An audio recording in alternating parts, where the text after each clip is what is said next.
Welcome to the Midjourney Masterclass. We're going to be going into a deep masterclass today on specifically how to use the AI tool Midjourney. Because by now, I'm sure you've seen lots of cool AI pictures of me and other people associated to the real world, and they just look awesome. Like you'll see a picture of me as some ancient samurai, or you'll see some fantasy-looking version of me. And it's so easy to create. And this gives you a vast amount of opportunity to come in and offer this as a service to your clients. Now, obviously, this will mainly be beneficial for you if you're offering some kind of graphic design visual skill. However, I've even been using Midjourney to create photos that I can add as pictures for my blog posts to create cool interactive looking tweets. So I'll have a tweet and I'll have a picture of myself that I'll just kind of alter through Midjourney. So you could be doing this for any of your clients, whether you're an email copywriter and you want to spice up your emails for your clients, or whether you're writing blog posts or you're a Twitter ghostwriter, you name it. If it has anything to do with graphics, Midjourney is going to be awesome. Now, this is going to be part one of quite a few different AI-related masterclasses that we're going to be creating together. So let's go ahead and jump into this one. So what is Midjourney? Midjourney is a generative artificial intelligence service. Now, I know that sounds like a fancy word. Basically, it generates images. That's basically all it is. So it generates images from natural language descriptions and or images called prompts via a Discord bot. Now, if you've already gone through some of my other AI prompts, example ChatGPT, you can input specific prompts and get a specific outcome out of ChatGPT. The same is with Midjourney, and basically every single AI tool out there. The more specific you are with your language, aka through the prompt, the better outcome you get. So you can go to any kind of AI software out there and just type in the basic surface level stuff and get something out of it, or you can be moneybag AF, go in there and make a specific prompt that's going to give you an outcome that's going to allow you to just steamroll everybody else. That's part of why I'm giving you this Midjourney Masterclass, is because I want you to steamroll everybody that is just surface level, because the more specific you are, the better results you're going to get. So what can Midjourney do? Before we start, here are a couple examples of what Midjourney can do. The prompt on the right also includes photos of the face. So if you could see down below this picture of a person on a horse, you literally type in portrait of a warrior riding a horse in the mountains. And doing something like that will generate the image that you see right before you. This other one, young bald man with black stubble beard as a 2D vector icon. And it generated that. This is the power of Midjourney. Like, are you beginning to see how awesome this is? One, just to play around with it, which all of you should definitely do. Just go around and play with it, create different images. It's going to be amazing for social media.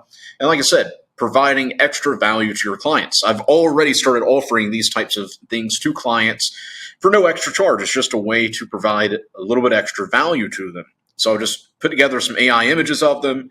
And it's fun, it's cool, everybody likes seeing interesting images of themselves.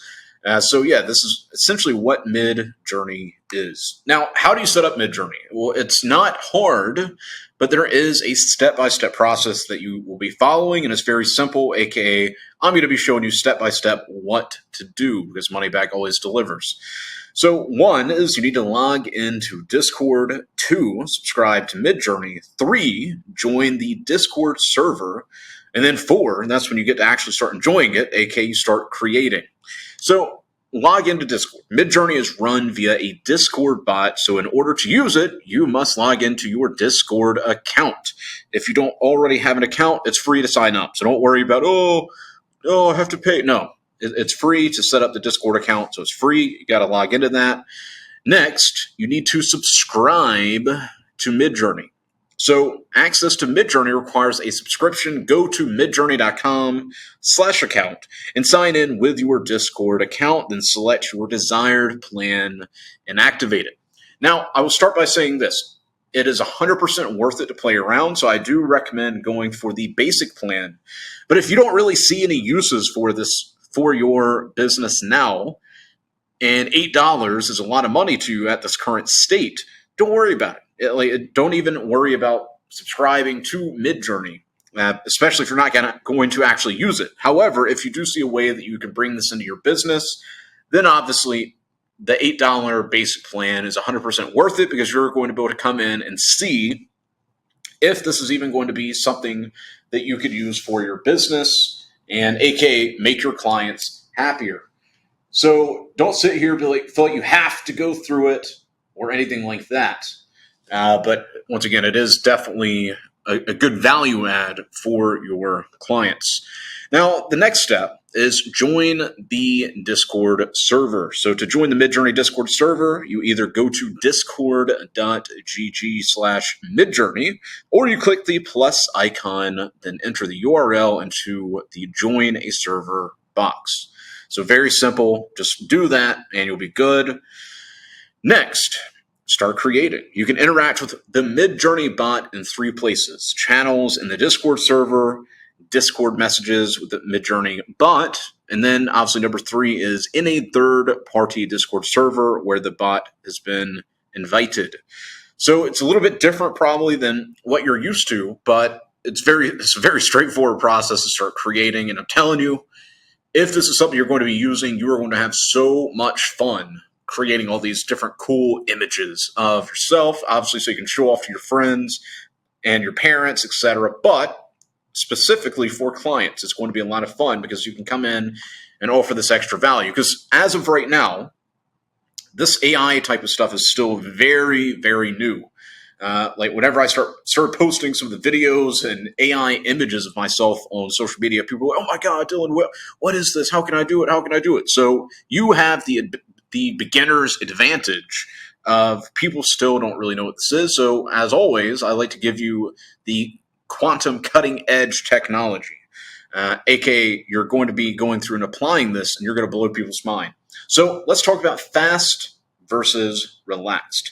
The default mode for using Midjourney is fast. You get a certain number of fast hours each month as part of any of the subscriptions. From standard and above, you also receive access to unlimited relaxed hours.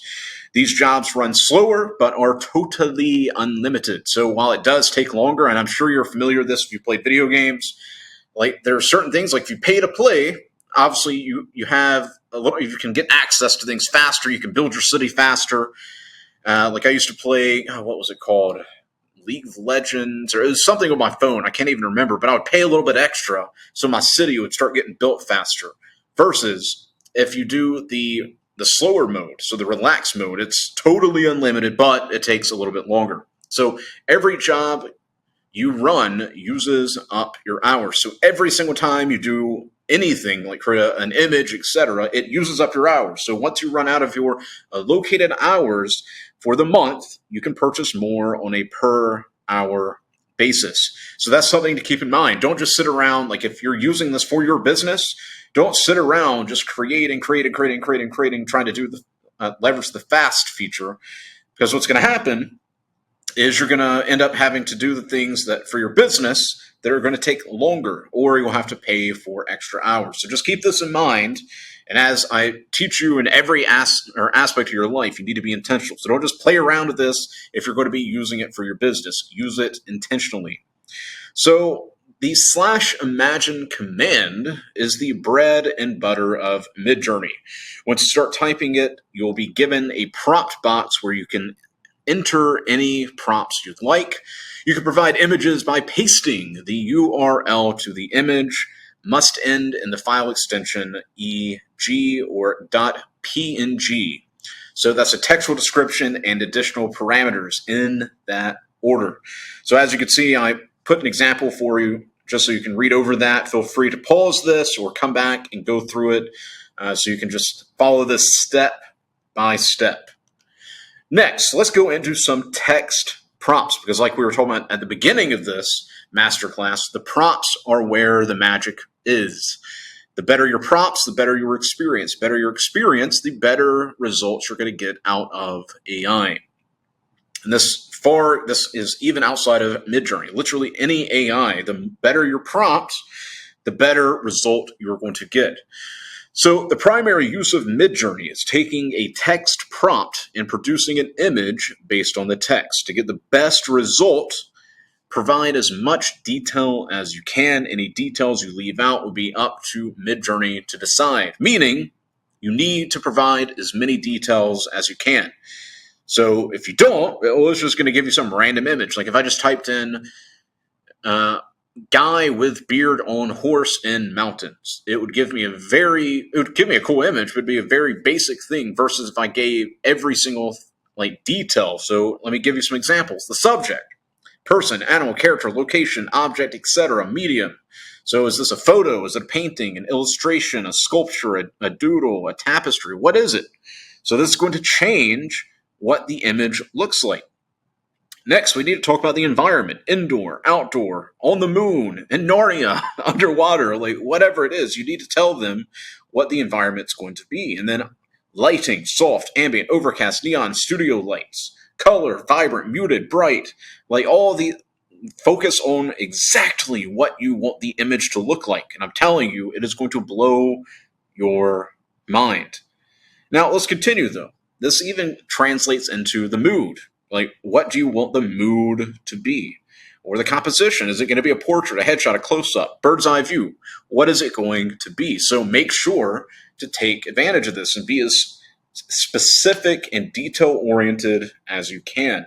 So text prompts do not need to be grammatically correct. They just need to contain the keywords that describe the image you want to generate. And that's just a small detail. Obviously, as always, you want to use proper grammar, but at the end of the day with Midjourney, as long as you have certain keywords so that the AI knows exactly what you're looking to generate, it'll generate it for you.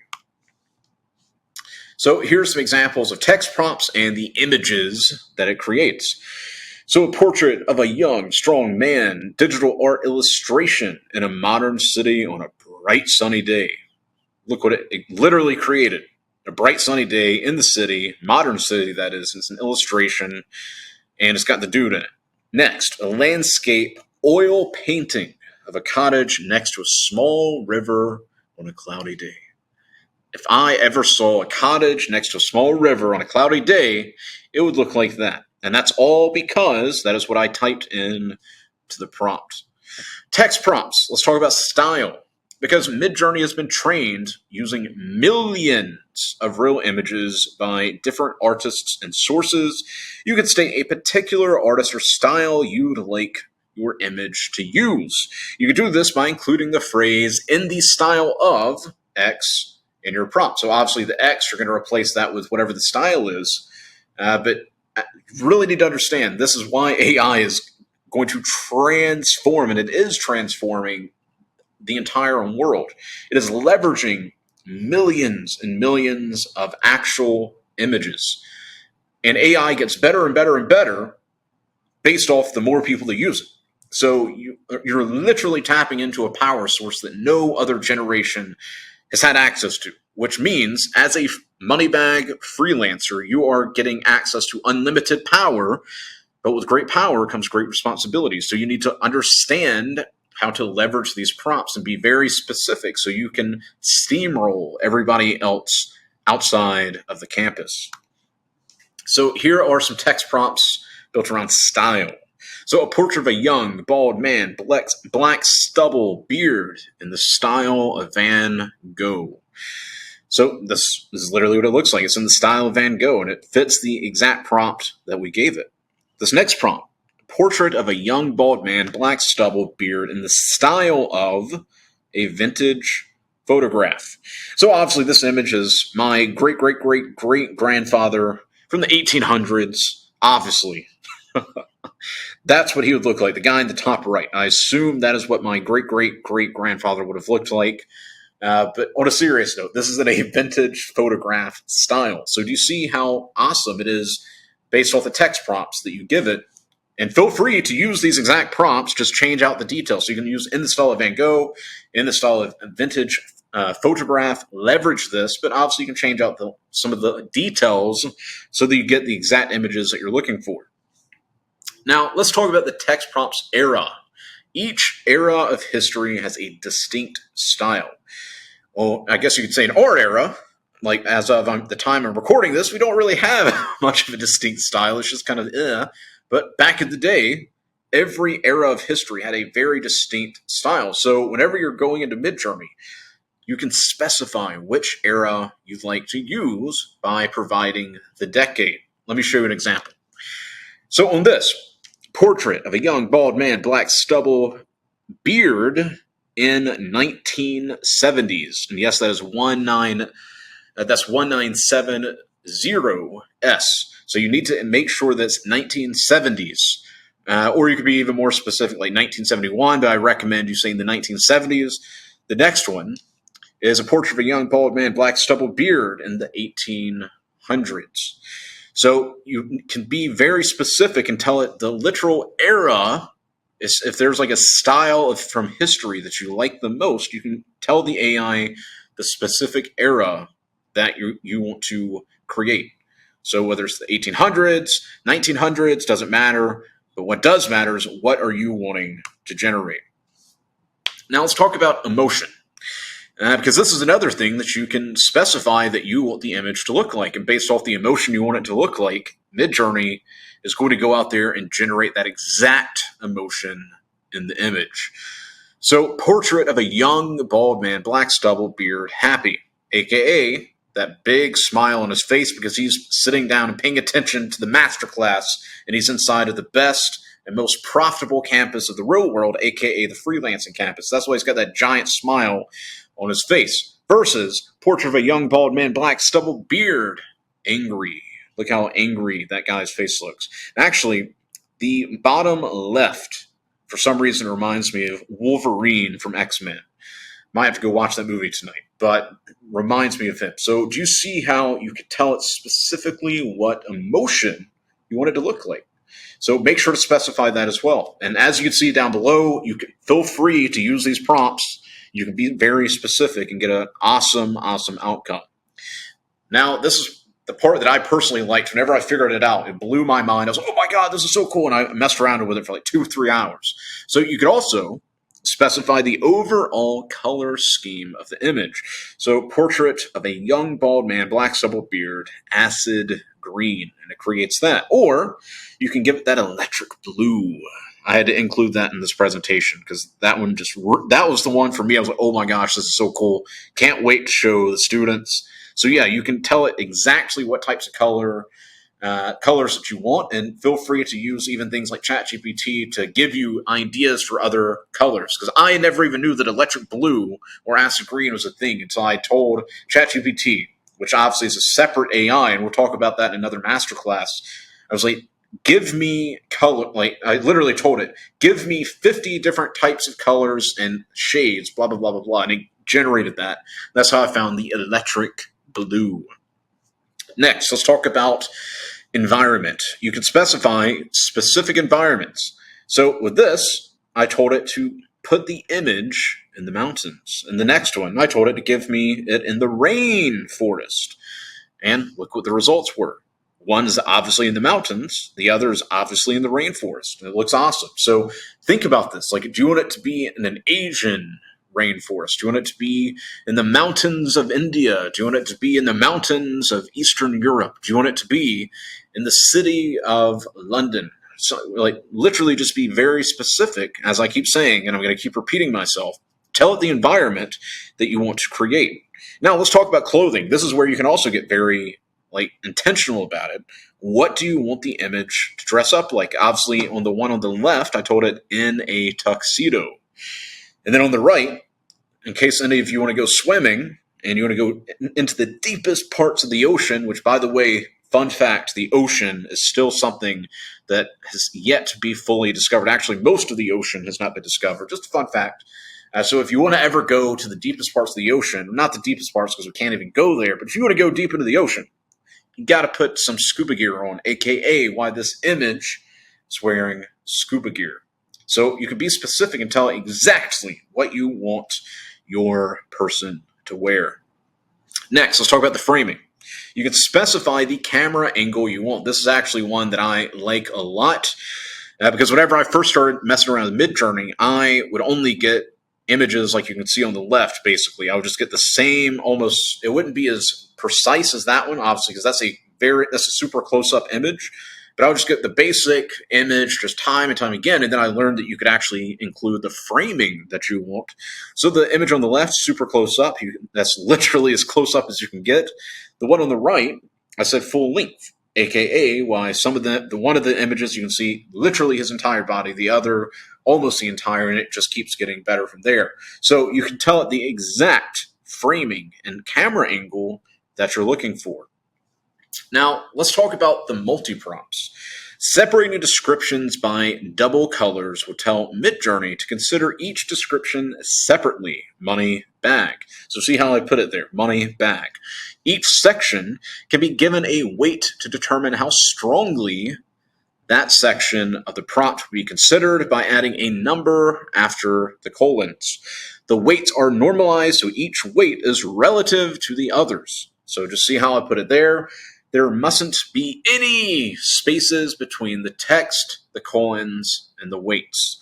If no weight is specified, the default is 1. You can give negative weights to reduce the consideration of certain ideas. The total of all the weights must be positive. So this is a lesson in and of itself. Don't be negative. Be positive. Be a beacon of positivity, as I keep telling you guys. So if you want to reduce a description by -2, you'll need a total of at least 2 in positive weights. So let's talk about those right now. Money, bag, and then you can see the difference right there whenever we follow the weights and everything. Like it's a drastic difference. Both of them look cool though. Now, here are the multi-prompts right here as well. Money, then 3, and then bag 5, money, then 2, then bag 1. Do you see the difference right here? You can already see a difference. All these images, I've just got to say, they're money bag AF. These images are awesome. But yeah, just mess around with this. Mess around with the different weights and see the results that you get. So don't sit here and think that there's a perfect weight that you have to do. No, it doesn't exist. What does exist is you testing each of these and just having fun. This isn't super serious. This is about enjoying it and creating and seeing progress. So let's talk about this. You can run a batch of jobs with variations by surrounding a comma-separated list of details with curly brackets. So you can see exactly what I did right there. If you read digital illustration of, and then we put the bracket, you could use multiple permutations with a single prompt and can also nest permutations within other permutations. So as you can see, we put the brackets right in front of money and then on, et cetera, et cetera, et cetera. You can see it right there. And I included this right here so you could just test it for yourself. Because if I'm telling you about permutations and all that type of stuff, you're going to be like, what does he even mean? So feel free to go back to this slide at any point, and you can go through and recreate this. So if one of your permutation options contains a comma, you could escape it by putting a backslash before it so that Midjourney doesn't read it as a separator. A maximum of 40 permutation jobs can be created at once. So let's go over the image prompts. Midjourney allows including image URLs in your prompts along with text and parameters. If you don't already have your images hosted somewhere, you can upload the images to Discord first and then right-click it or hold down if you're on mobile and select copy link, just as I did for you in this picture on the left. Next, let's go into image prompts. Make sure you paste your image URLs before your text prompt and leave a space between each one. So just take a second, read over the image that I gave you down below so you can see exactly what we are talking about here. Okay, now you get the picture. Let's continue. Image prompts. Let's talk about blend. Image prompts with no text prompts act the same as the /blend command, which will take ideas from each of the images and form a completely new image based on these ideas. So you can see how we blended this image and that image, and we got this really interesting looking image. That's actually kind of cool. So you can see we blended two different images and got this final result. So let's talk about image prompts with text. If you have an image or series of images that you wish to use as inspiration, you can provide the images along with a description of the image.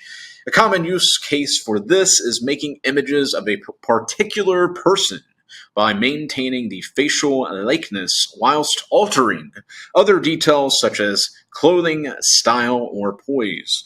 For your prompt images, you should use high-resolution images with no artifacts such as motion, blur, or pixelation, and should clearly present the person's features. Ideally, the images will have a plain background to allow you to prompt various backgrounds.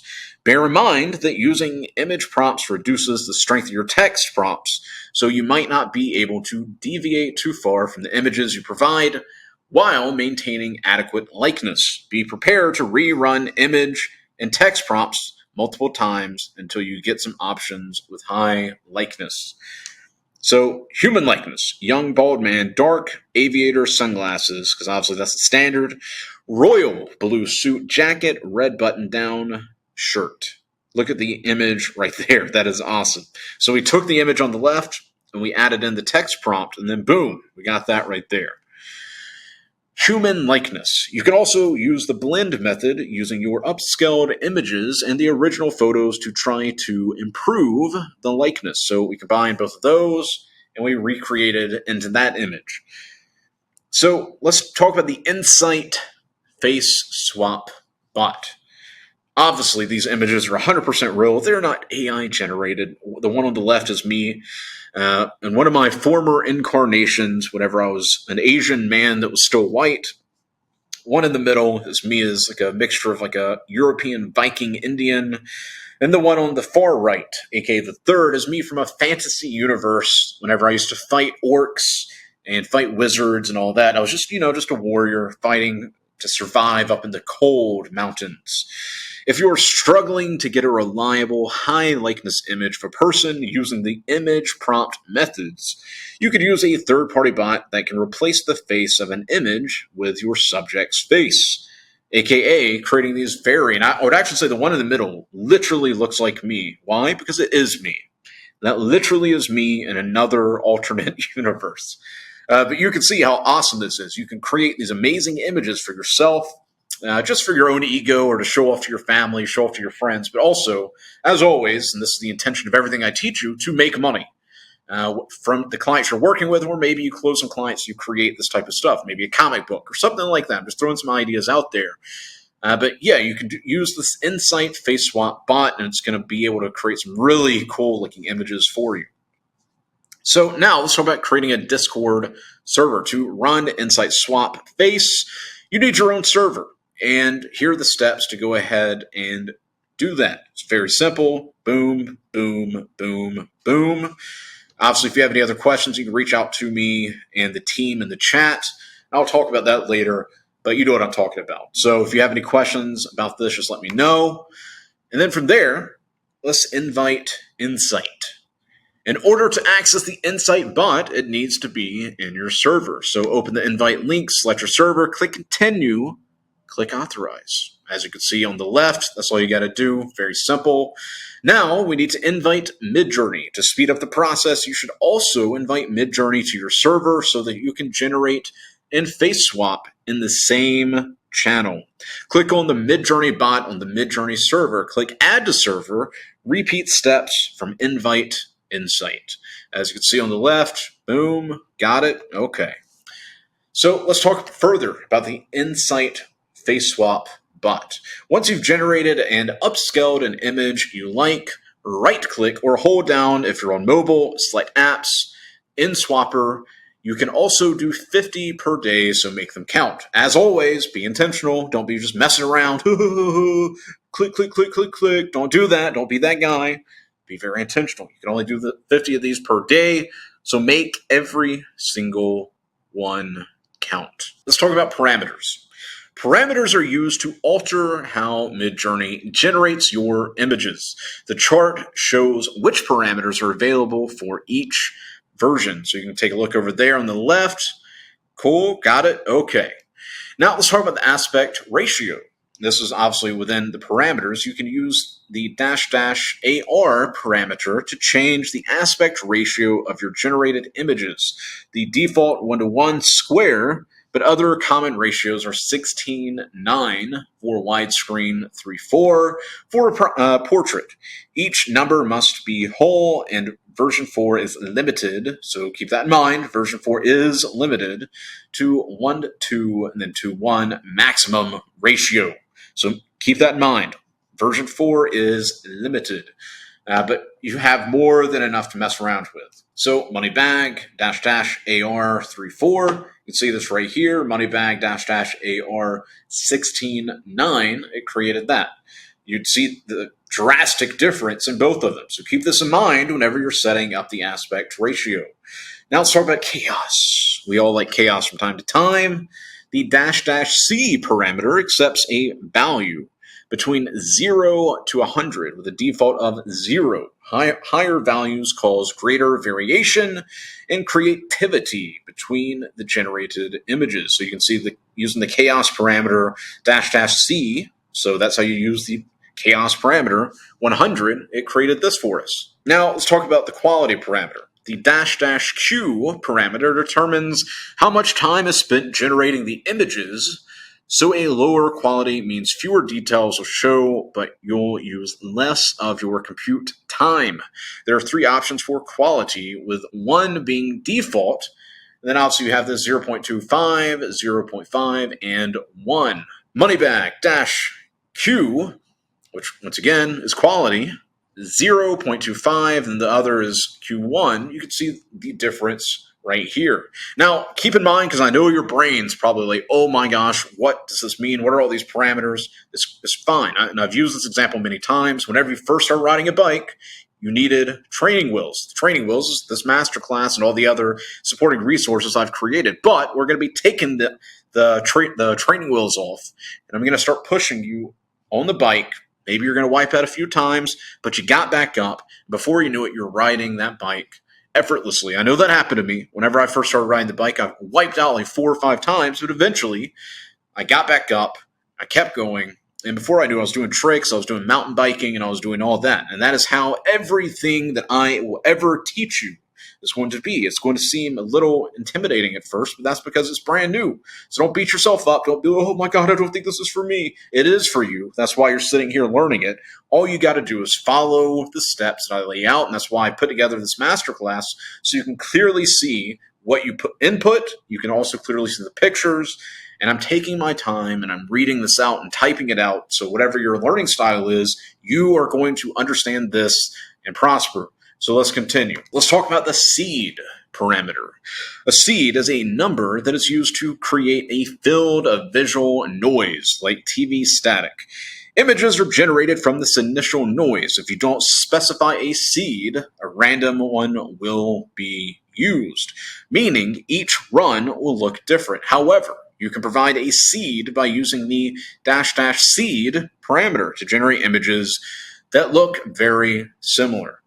So Moneybag, I mean, you literally can just see it here. This is without the seed value, and then here's it with the seed value. So without, so it just created whatever, and then boom, look at that. So this is the seed 1, 2, 3, 4. The other seed 1, 2, 3, 4. You can see it right here. Cool. Okay. Now let's talk about how to find the seed. To find the seed of a job, react to the grid message with an envelope. So you can see it right here. Cool. Okay. You can see the job ID and you can see the seed. I've highlighted that for you. And then you can see the envelope there over there on the left. So you react to the envelope and then there's the seed. Done. Okay. Let's talk about the stop parameter.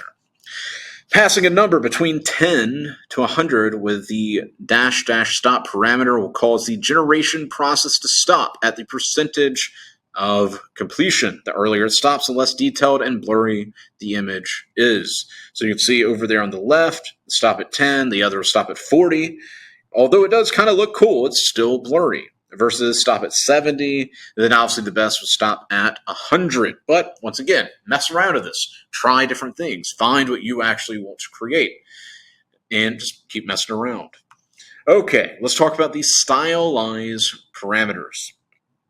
The dash dash S parameter determines how strongly the artistic styling is applied. Lower values stay truer to the prompt, and higher values incorporate more creative artistic styling. So you can see over here 0, 100, 250, all the way to 1,000. We played around with it, we messed around with it, and I actually really like that 100. But the 0 is actually kind of cool too. It's like kind of trippy, cool looking, like anime-ish. But then we go to the 1,000 and it looks very realistic. So play around with the style. Okay, now let's talk about the tile parameter. Using the dash dash tile parameter will generate images that can be tiled seamlessly. This parameter is not available for the V4 model, so keep that in mind. The cache dash dash tile, cool. You can see it right there over on the left. Now, let's talk about the version. So this is, once again, just another parameter that you can mess around with to generate the exact image that you're looking for. So the dash dash V parameter is used to set the version of Midjourney to be used. V4 excels with image prompts. V5 excels at photographic images. And then V5.1 excels at interpreting natural language prompts and generating cleaner, sharper images. So then MIDJOURNEY specializes in anime and illustration styles. So like anime, like Naruto looking styles. Obviously anime is bigger than just Naruto, but just put an image into your mind. So you can look over here, V4, V5, V5.1, and then the more anime-ish looking style. So just pick which one you actually want. Maybe you're more of the like V1 style. Maybe you're the more anime style. Pick it. Choose it.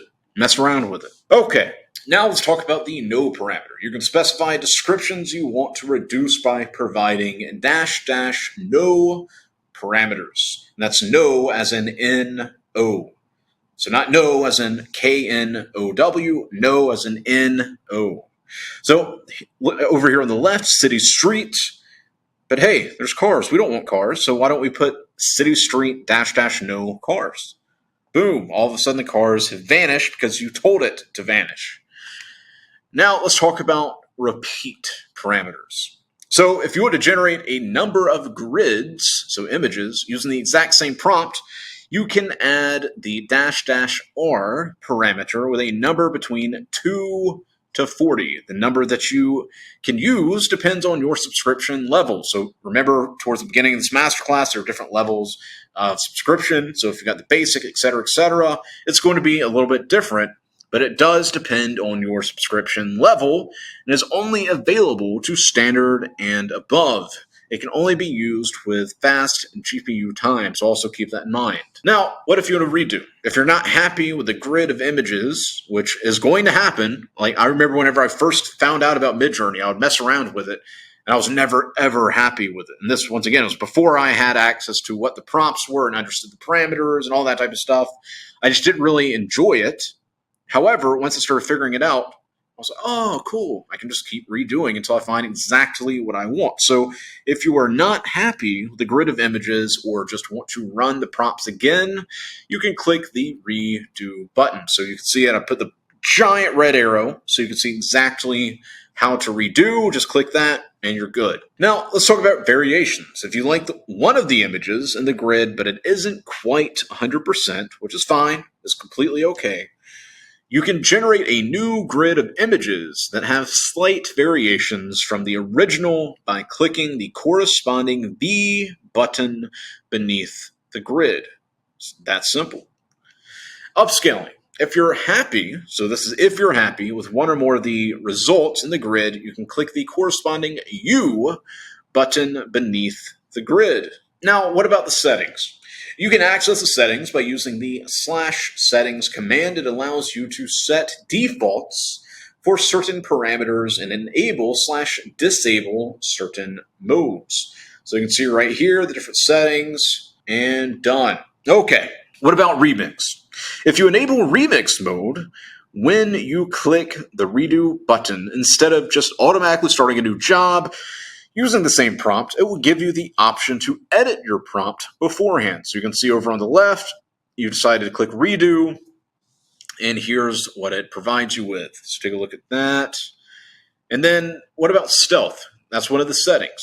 If your subscription allows stealth mode, it can be activated in the settings. And no, this is not you being some ninja activating stealth mode, walking around. No, that's not what it is. So the stealth mode that I'm talking about is when enabled, it will prevent your images from being publicly available on the Midjourney website. So meaning you don't want your amazing images of you in some fantasy land all of a sudden being available on every website on Midjourney. You don't want it to be out there. You want it to be stealth mode. Well, you got to update the stealth mode. So they will still be visible wherever you generated them. So if you are generating in the Discord server channels, anyone else in those channels can see your images. So keep that in mind. Now, from here, go create. You've now learned how to use Midjourney. As with everything I teach you, your next step is always to apply it. If you have any questions or want to share what you're working on, so please share your images. They don't have to be a bunch of images of me. Like any type of cool Midjourney images, feel free to share them because it's just fun. This is super exciting and all that. So make sure that you share them, share what you're working on. And if you have any other questions, let us know inside of